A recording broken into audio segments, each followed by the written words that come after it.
Greetings, everyone. Lieutenant Colonel Alan West, Senior Fellow at the Media Research Center. A republic, if you can keep it.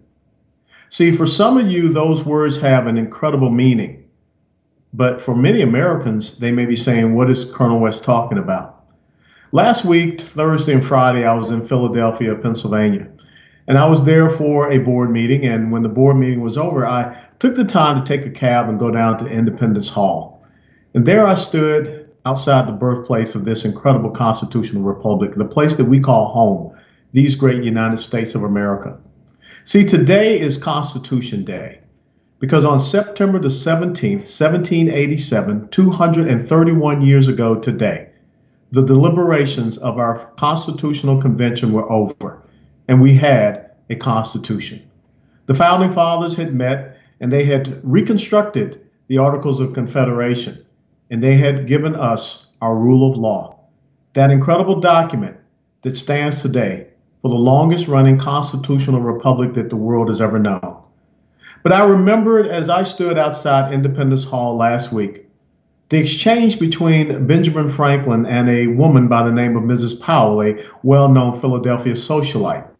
Mrs. Powell came up to Dr. Franklin and said, well, doctor, what is it that we have? A republic or a monarchy? And those famous words attributed to Benjamin Franklin in his response were, a republic, if you can keep it. And what does it mean to keep a republic? Well, first and foremost, it means to understand what a republic is. It is based upon a rule of law. It is based upon individual sovereignty. It is based upon the fact that these great United States of America are all about equality of opportunity and not about equality of outcomes. But if we're not teaching our Constitution, because we don't have civics anymore, we have social studies. And I really come to ask myself, what is social studies all about? Social studies ends up being about an ideological agenda more than anything else. It's about indoctrination. And it's not about teaching our history. It is not about teaching the fundamentals of living in these great United States of America. And so what happens when people no longer understand the three co-equal branches of government or the system of checks and balances that we have? Well, we saw it recently during the hearing for Judge Brett Kavanaugh. When there are those in the United States of America that don't understand the Article 2 executive power, executive branch, enumerated power to appoint judges to courts, and they don't understand the Article 3 enumerated power of the judicial branch to interpret law and not to make law. See, if we had people that understood our Constitution, they would realize that the Congress, the legislative branch, Article 1 of our Constitution, has the power to advise and consent when it comes to the nominations of Article 2, the executive branch.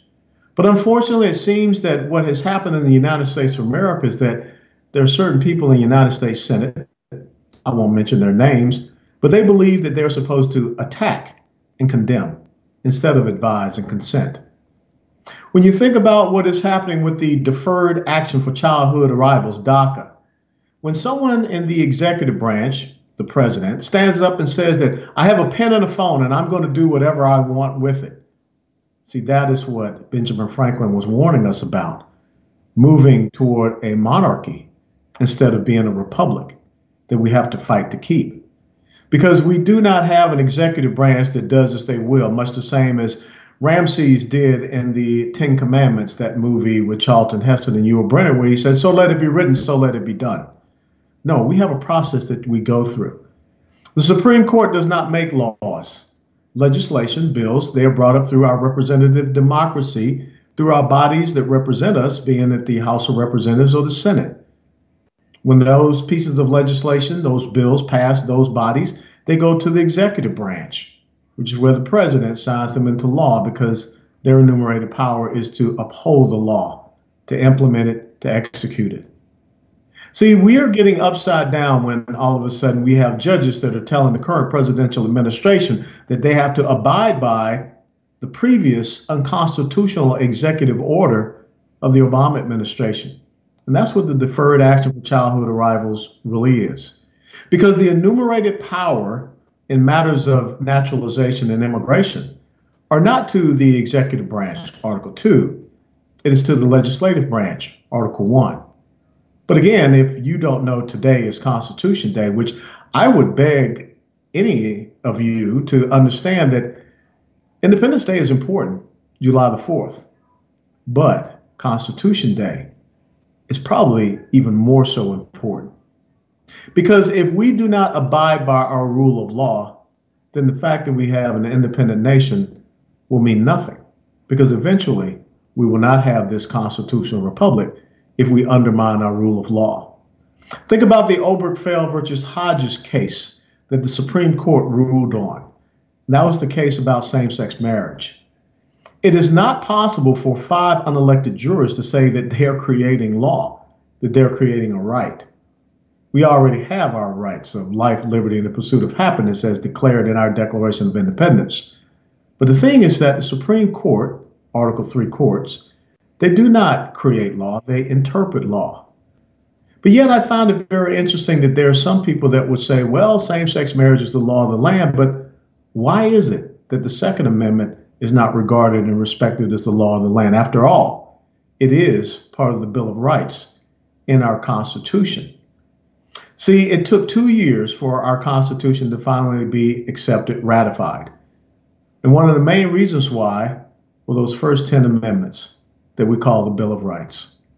And of those first 10 amendments, the very first of the First Amendment is the freedom of religion and the free exercise thereof. But right now we see many people, especially the Judeo-Christian faith heritage, being under attack because it is not in conjunction with the ideological agenda of the progressive socialist left. See, we have 3 branches of government: the legislative, the executive, and the judicial. But when you really think about the left in America today, their 3 branches of government are the media, academia, and the courts, because that's how they implement their ideological agenda. It's Happy Constitution Day, 231 years, the establishment of our rule of law. Some people don't believe that we should continue on with this Constitution because, well, it kind of gets in the way of what the left wants to mandate, implement. They don't want to govern, which is what the Constitution is there to do. They would rather rule over the United States of America. But in this present crisis that we have in understanding our Constitution, understanding fundamentally who we are in these great United States of America, I'd like to read to you a quote from way back when our country was being established. And the words go as such: "These are the times that try men's souls. The summer soldier and the sunshine patriot will, in this crisis, shrink from the service of their country. But he that stands by it now deserves the love and thanks of man and woman. Tyranny, like hell, is not easily conquered.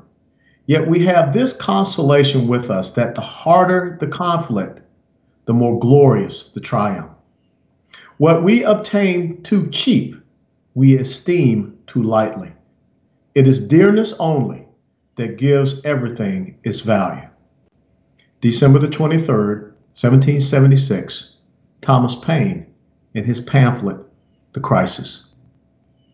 If we have a republic that we are to keep, it is time for us to make a stand. It is time for us to understand what it means to live in a constitutional republic. It is time for us to go back and honor and read and comprehend what the Constitution is about. On this Constitution Day, parents and grandparents, aunts and uncles, cousins, all of you, brothers and sisters, ask your children at the end of this day, what did they learn in school? Because if on this Constitution Day they did not learn anything about the Constitution, you can be guaranteed that they will never learn anything about our Constitution.